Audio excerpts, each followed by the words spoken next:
Hello again, everybody. Welcome back to our community. Joining me this month is Evan Jenkins, who was here just a few months ago, actually, as a guest, right? And thanks for having me back. Yeah, and it's nice to get invited twice. Yeah, it went so well that we're having you back. But no, seriously, I appreciate you being here and sharing this time with us and sharing your thoughts around aptitude. Anytime. I love it. I mean, me having an opportunity to it helps me share my feelings too, and it helps me kind of grow. Yep. I was thinking about our topic here today and aptitude, and just there's self-accountability and talking about it.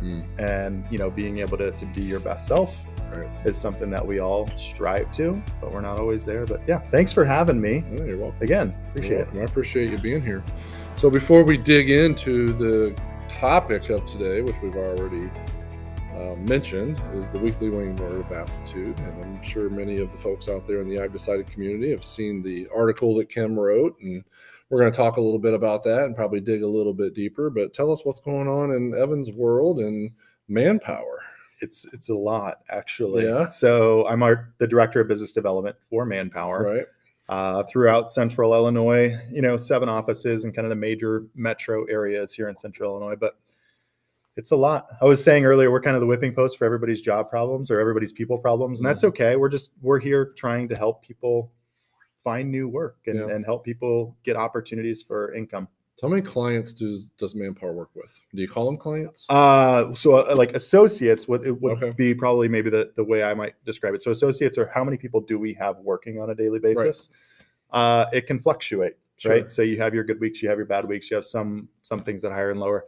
But I would say probably anywhere between 700 and 900 people. Okay. I would love to get us to 1,000. Yeah. More people, more jobs would be great. Yep. But fluctuating week over week between 700 and 900.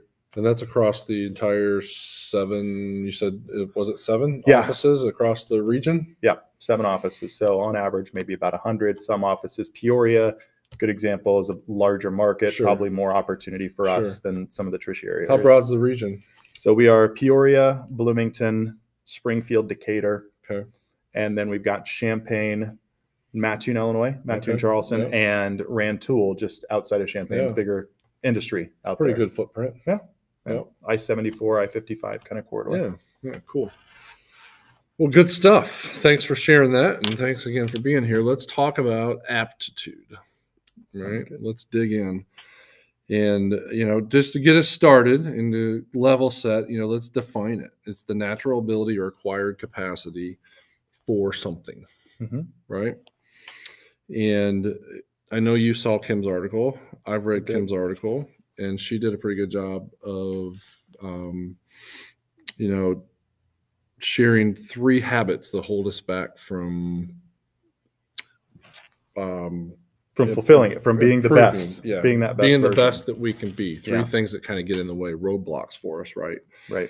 Then the first one is, what do we say, right? When you speak, what are the words that you're using, and how is that inhibiting you from achieving your success? Yep. I think when I was reading Kim's article and kind of, again, just thinking about what I might talk about with this, what you speak and why it matters, and how you overcome that as an obstacle and you make it more of an opportunity for success. I think about just being intentional. Yeah. Okay. I was having a conversation with a friend of mine a couple of weeks ago that I haven't seen for 20 years. It was my 20-year high school reunion. And they had asked me to describe somebody, or how's it might be, how's Andy Thornton doing? Right. And I didn't want to just say the general, well, he's doing fine. Great. He's doing great. Andy's a great guy. Of course you are, right? But I wanted to be intentional, and I wanted to describe somebody in a way that I feel like they might appreciate, the way that they might value. Yeah. And I think that with our personal journey and what we're working on, being intentional about what we're saying and who we're saying it to absolutely matters. It absolutely matters. Another conversation that I had with somebody who recognized they had some flaws, or recognized they have some things that they're trying to fix about themselves. And I had mentioned to them, just letting that go, like letting go all of that pressure, Right. and just disrobing all of the, the things that you're struggling with. Mm-hmm. Like, that's okay. Do that. Be intentional about it. Let go of that, because then once it's out in the universe, it becomes real. Right. And I think that so many people are scared to do that sometimes. And vulnerability, right? Yeah. Like, I can internalize my challenges and my problems, but the second that I tell them to you, now all of a sudden it's real. Yeah. And it's really uncomfortable. So it is, but I think it's important to take that step, right? Mm-hmm. And to be vulnerable, because oftentimes, at least in my experience, the response I get from people is it builds me back up, right? Mm-hmm. I find that maybe the challenge I'm having, I'm not alone in. Yeah. Right. Yeah. And that's empowering to know that, oh, you've dealt with this too, right? Yeah. And learning from somebody else's experiences, Mm-hmm. I think, is really important. But back to your original point of being intentional is absolutely critical and important. Yeah. Right. And not only when you're describing others, but how are you describing yourself? How are you talking to yourself? Right. Right. We were talking earlier about fake it till you make it, and that's a good backup plan, right? And that's okay. That's a good backup plan. But I do think that being honest about yourself, I mean, it's okay to say, I'm Evan, and here's some things that are about me that I'm working on. Mm-hmm. I think that is for personal growth, for career growth, for relationship growth. It's always kind of that first step in making that growth. Yeah. And so one of the things that Kim wrote in her article was, the importance of being positive, right? And using positive words when you speak, and speak to yourself, speak to others, as compared to being negative, because that negative language tends to limit your abilities, I think, when you speak that way to yourself a lot. Yeah. But in just what you said, it's okay to talk about the negative, but you got to talk about it in a positive framework. Yeah. You know what I mean? About, hey, this is a challenge of mine. I'm really working on this, and I'd appreciate if you would, keep me in your thoughts or prayers, or any advice you could give me to help me overcome that challenge. Or just put some affirmations out there and say you're better than maybe what, show what your aptitude is. I mean, this is about aptitude. So me saying I'm not quite there yet, but I'm going to be there, and here's why. Yeah. Like, that's huge. That's our self-talk, right? That we need to be able to have. And that's creating that roadmap, right? For yourself. And I think we'll get into this a little bit later of strategic action, right? Action plans, things like that, of how you're going to help yourself overcome those things. The negative language and derogatory comments, I think, is the phrase that Kim used in her article, are extremely detrimental to ourselves. When we think about growth, it does nothing good for us, really, in helping us achieve our success or our goals. And we have to understand that. We have to realize that. And I think we have to be able to kind of catch ourselves in the act and train ourselves to get away from that, so to speak. Yeah. I mean, we talk about hearing things like, I can't. Yes. It's what it really means is I won't. Right. It's a decision to choose to do. Right. It's not an ability. It has nothing to do with ability. It's just a saying, no, I'd rather not. I'd rather continue to be comfortable. Yeah. And there's Henry Ford that said, whether you think you can or you think you can't, you're right. Yeah, that's right. Totally goes along with these lines. Yeah. Yeah. 100%. So beyond what you say, the next level is, what do you think? Right. And those are the things you're keeping to yourself. Yeah. Right. Which I think is even more dangerous. Yeah, I agree. Because it's not so much the verbal, where you're going to hold back a little bit, probably because you're maybe in a setting where others are around and others can hear that type of thing. But, when you're alone, what are you saying in your own head? How much are you beating yourself up over whatever experience, self-dialogue, and what you're hearing? Yeah. Yeah. So let's talk about that a little bit.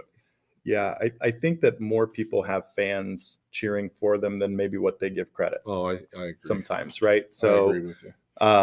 if you feel like, you could be in a situation where you've got imposter syndrome and say, well, I'm not good enough for this person or for this job or for this, situation in my life or this success, or you might look at the future 5-10 years down in the future. I'm not able to get there. And because I've got these things about me, these qualities about me, and nobody to back me up. Right. Again, just let it go. I mean, really just let it go, because when you can speak with somebody and get outside of that negative self-talk, speak to somebody, then you're probably going to hear some good news. Like, people are going to say nice things about you. I think that most people are inherently good. Yep. So have or take an opportunity to grab a cheerleader, or have somebody on your back or on your side to continue that journey of growth, whatever that situation and I think is. there's an understanding that we have to have and of the power of that self-talk, right? And those inner thoughts, and where you spend your time thinking is going to influence your ability to be successful, right? It's going to control.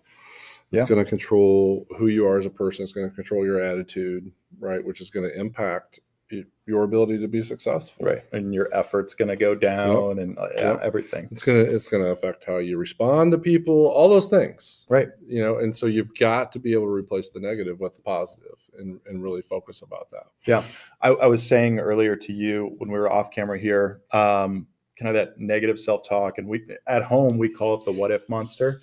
Of some people have anxiety, and it's very real. But the what if monster, I think, comes to every single person. And with my kids, I've got a daughter who's 12 and one that's 10, and we keep telling them, flick off the what if monster. Right. And those thoughts that are going through your mind, change the dialogue to yourself and say, well, what if everything does work out? Or what if you do your best? Or what if what if you do study hard and put all of these things together? All of that stress that you put on yourself and all of that weight that you have on your shoulders was unnecessary, because you have the ability to get it right and to do it and to be your best self. Yeah. And even beyond that, if that mindset, at least to me, focuses more on the outcome, right? And I think we're better off, or at least I'm better off, if I think more about the process that I'm involved in and what am I going to get out of this, regardless of whether I'm successful in the way that I'm defining success today, because I really don't know what's going to happen tomorrow, or what's going to happen 2 weeks from now or 2 years from now. And if I know that if I'm doing things the right way, I'm going to gain something from this that I probably don't even realize today. And that has extreme value to me, and to my growth. And also, thinking about something for so long and living in that thought is just going to create inaction. You're going to procrastinate. You're not going to do it. So it's just a matter of, okay, well, let's go ahead and set the stage for ourselves. Let's talk about, well, what happens if everything does work out? What happens if I succeed rather than what happens if I fail? Do that positive affirmation, self-talk. And then you just get out and you go play the game, get out on the playing field. Yeah. And when I was thinking of preparing for the conversation today and talk about, controlling your thoughts, I thought it would be helpful for us to maybe share some examples of how to do that. So I did a quick Google search last night when I was doing some research and found an article by Tony Robbins, and everybody knows Tony Robbins, right? He's the guru. Yeah.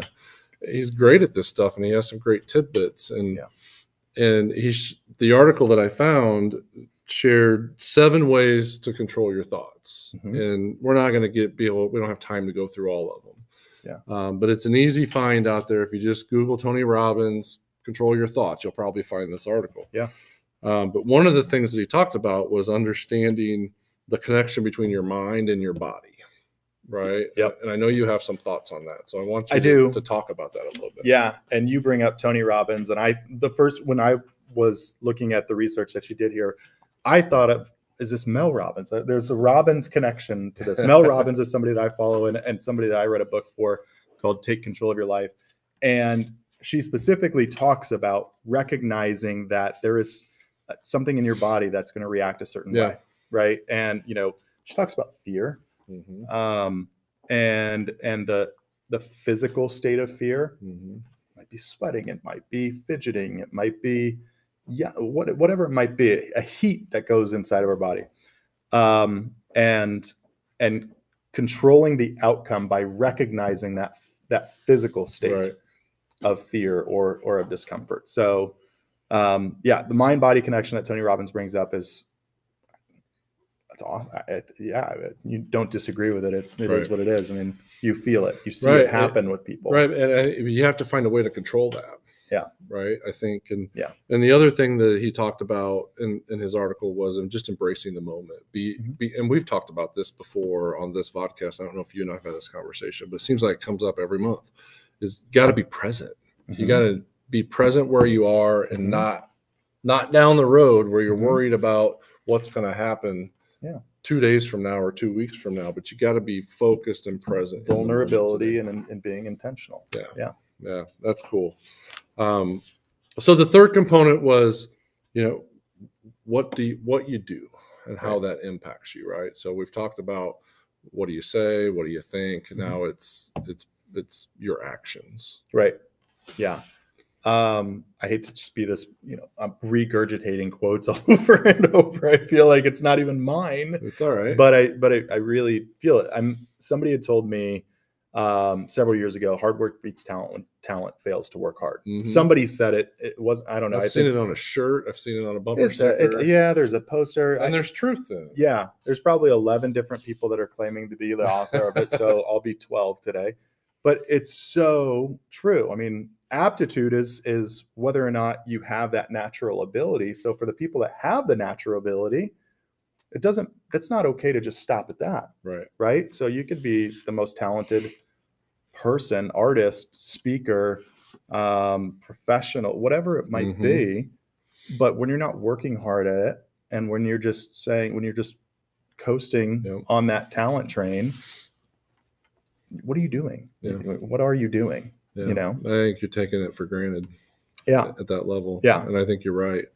And one of the things that we do that often gets in our way is we procrastinate.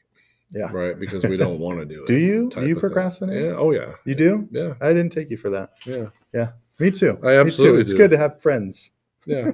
I think everybody does on some level if they're being honest, right? There's always things in our life, in our job, whatever, that we just don't want to do. And so we're going to put those things off, and then they become a burden, right? And they're always going, I know I got to get that done. I know I got to get that done. I was like, oh crap, I got to have that done tomorrow. Yeah.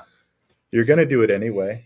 Exactly. So you might as well do it. You might as well do it. So I know that this is something that I continue to have to face every single day, is procrastination, because everybody's busy on their own right, but really, what does busy mean? Busy just looks like trying to have an order of operations toward continuing to move forward to sunset every day. Right. I procrastinate just as much as anybody else does. I can be extremely organized, but at times my thoughts versus what I actually do, it's different. And that's okay. Recognize it.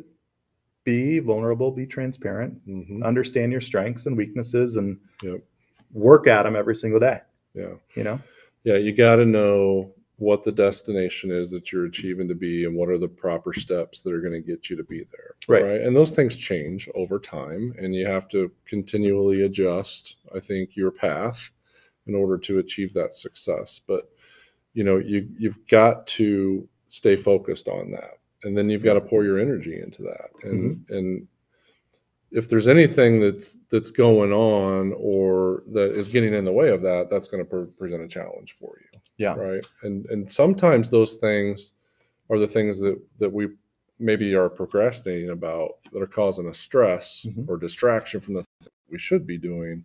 And we've got to understand, I think, how to separate that. Yeah. Well, I mean, what do we procrastinate about mostly? It's something that we're not great at, or something that doesn't, that brings us discomfort. But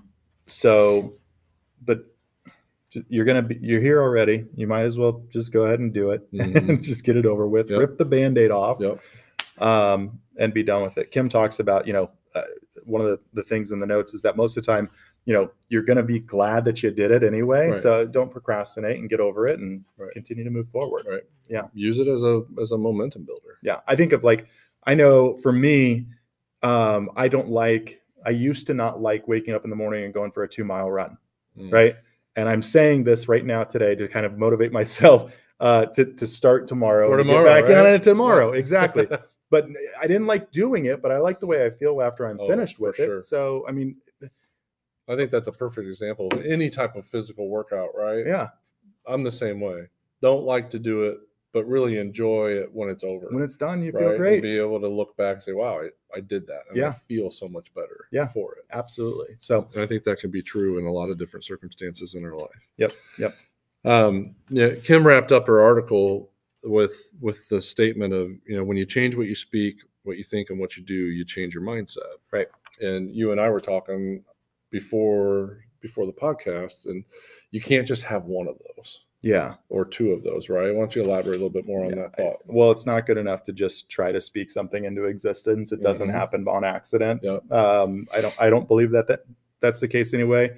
You can't just talk about wanting to do something, having something around the corner, and speaking about it is one thing, but actually, what did you do today to move closer toward that goal? Right. We probably all have a friend or somebody in our life that every time you talk to them, it's what's going on, and they've got this really great thing coming up, but they had something really great coming up last time you talked to them 2 years ago, and that never really came to fruition. So why? And it's because they're not actually taking action or on a daily basis. Yeah. So you've got to do all three. You've got to have the positive self-talk. You've got to be got to be thinking about it the right way. Yep. You need somebody in your corner to push you and to help you be your best person and to tell you that you're capable when you're telling yourself sometimes that maybe you're not. Yeah.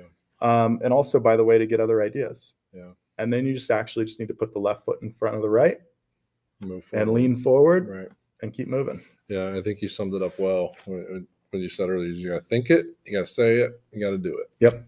Absolutely. Right? You got to have all three. Completely agree. In order to be successful. Yep. Well, Evan, it's been great. Again, I thank you for joining us. I love that you invited me again. I don't know what I did to deserve being invited back on the show today, but I appreciate it. You're easy to talk to, Evan. Well, you're easy to talk to. That's the bottom line, and it's a great conversation. And don't be surprised if you get invited back again. I'll be back again if that happens. I'll be here for it. That sounds great. Yeah. Well, before we wrap up, I'm going to take a moment and I'm going to pump something that we're doing at the Y this week. Nice. Actually, Thursday night we're hosting a trivia night.